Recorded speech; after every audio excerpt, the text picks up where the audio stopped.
Hello everyone, this is CP from CIT 111 class, and the website I choose for the back engineering homework this week is MyFitnessPal. I bet that a lot of us are familiar with it. Basically, it helps you create a health plan in terms of eating and exercising.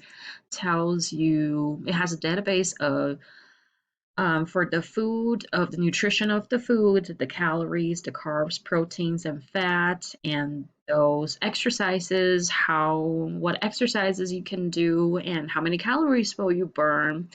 I think that's because of the COVID-19 situation. Now I'm at home, and there is no more excuse for not eating healthy and not exercising anymore. So this is the website. And this is my entity relationship diagram. I know this is a really simple one and it does not capture a portion of the MyFitnessPal database, but we do what we can, right? So I have 5 tables here. The first one is the user table.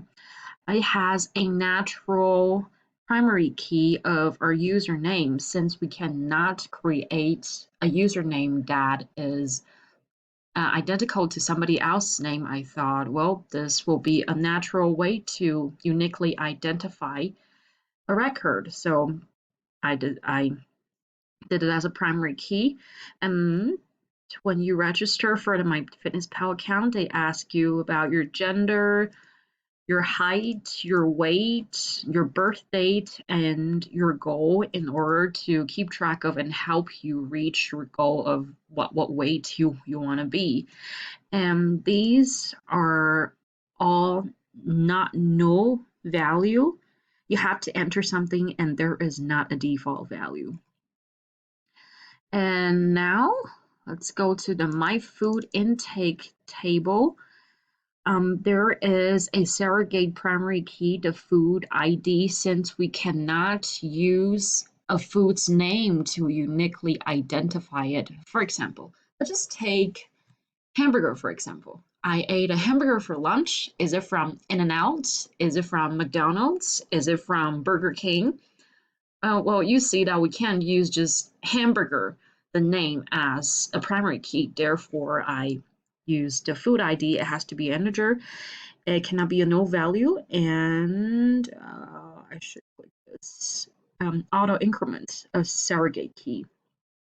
And here is the food name. Now we can put in what name of the food it is. Is it a hamburger from Burger King? A hamburger from In-N-Out? There it is. And it has a one-to-many relationship with the user table. One user can have many food intakes, but the food intake that's in my plan only belong to one user. I don't know if that's really the way that database works, but that's how my mind works and how I would design the database. And now it's the question that we are all concerned about: how many calories and what's the nutrition facts of that hamburger I ate. So if we go to the nutrition table, there's the nutrition ID. It is auto incremented, a surrogate primary key. It cannot have a no value. And there is the calories. It cannot have a no value either. Unless we're drinking water, then there's 0 calories. But don't think about it. I should put that in there. That's a good point.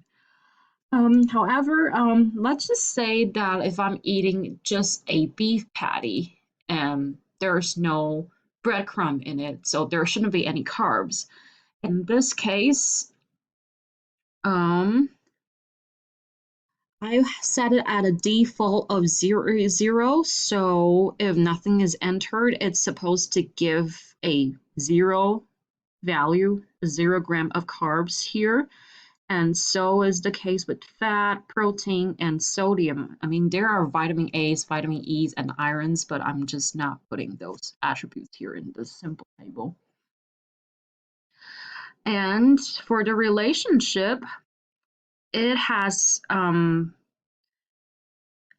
My food intake, the food ID, the primary key in my food intake now becomes a foreign key in nutrition, and they have a also have a one-to-many relationship. Um, my food intake, that hamburger that I ate for lunch today can have many nutrition, but this is actually one of the places I have questions about because it makes sense to say that that hamburger I ate has a lot of nutritions, but those nutrition only belong to my hamburger patty. That just doesn't make sense.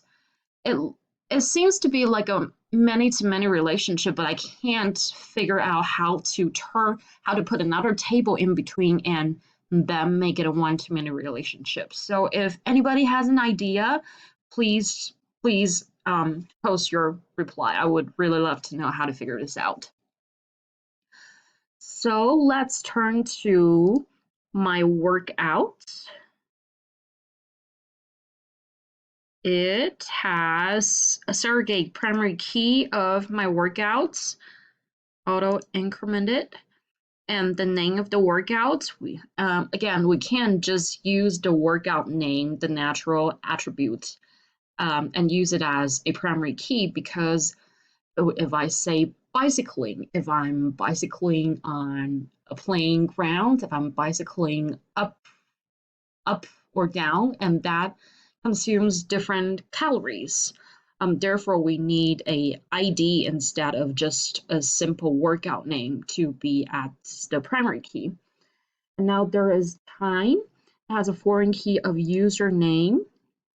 So one user, many workouts, and one workout in my plan only belongs to me.